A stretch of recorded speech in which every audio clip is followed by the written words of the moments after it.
había una silla vacía cerca del presidente de la Nación y alguien se levanta de al lado del coronel para participar del festival, creo que era Libertad Lamarque, y Inver le abre el camino a Eva Duarte, que ya la conocía. Pero en un momento dado, un general que tenía al lado del coronel Perón se levanta porque se va a retirar y se retira, y entonces ella corre y se sienta al lado de Perón. De ahí, ¡fum!, el cortocircuito, se funden los dos cables y ahí comienza la otra historia de la República Argentina, la historia de Juan y Eva.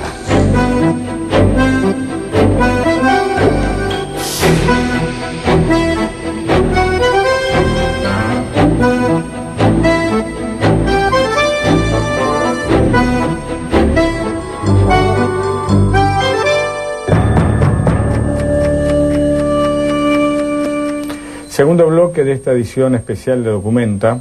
Ahora estoy en el ascensor presidencial de la Casa Gobierno. ¿Vos pensás que el entonces coronel Juan Domingo Perón usó este ascensor para llegar hasta el balcón de la Casa Rosada y precisamente allí dar su primer discurso que finalmente lo puso en la historia argentina?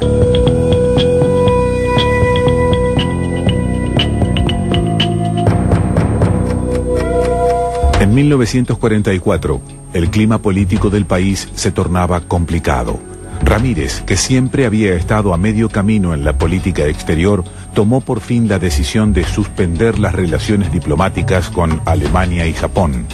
No era demasiado, pero el go con Perón y Farrell a la cabeza hicieron circular el rumor entre la oficialidad que estaba por declararse la guerra al eje.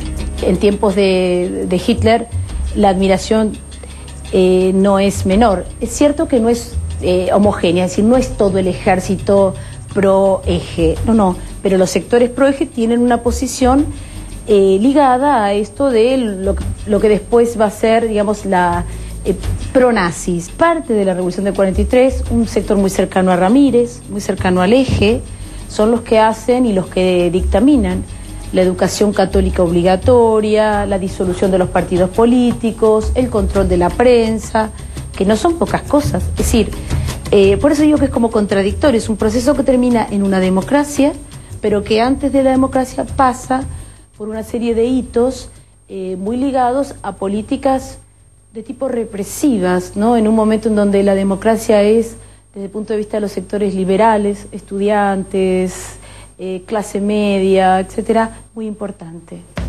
El 10 de marzo de 1944, Ramírez fue obligado a renunciar.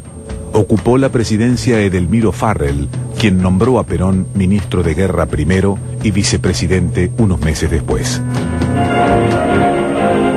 Jura el nuevo vicepresidente sobre los santos evangelios y luego recibe el emocionado abrazo del presidente de la República y las efusivas expresiones de aprecio de sus colegas de gabinete, de los altos jefes del ejército y la armada que asisten al acto.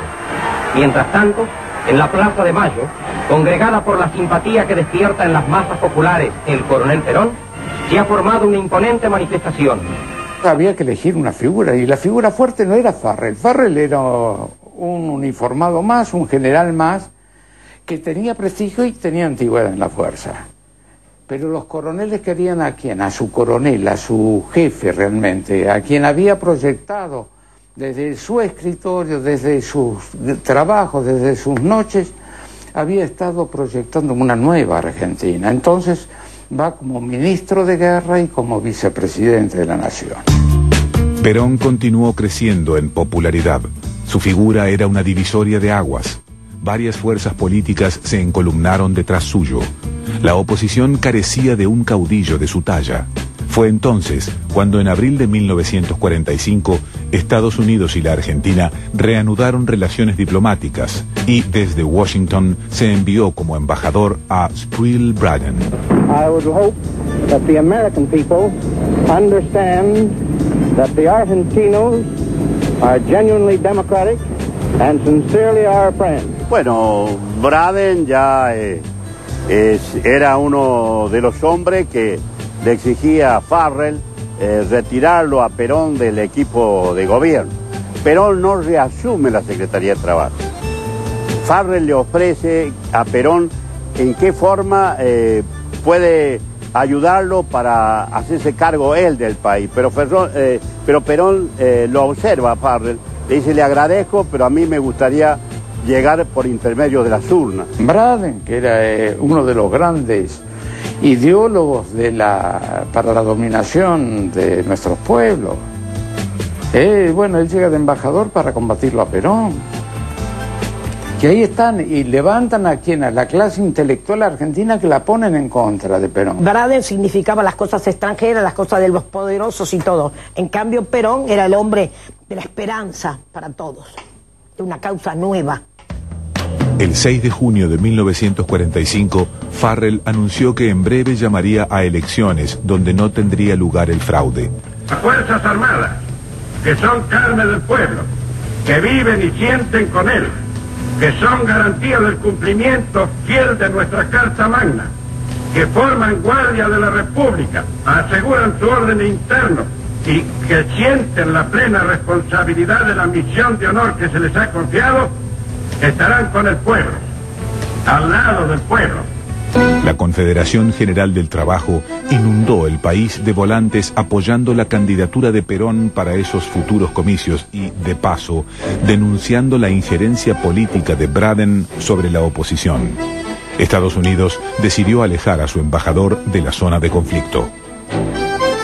La posición de Braden fue apoyar la formación de la Unión Democrática de manera muy poco crítica, y después finalmente sacar un libro, lo que se llamó el Libro Azul de la República Argentina, en donde se hablaba del pasado nazi, fundamentalmente de los miembros del GO y de Perón en particular.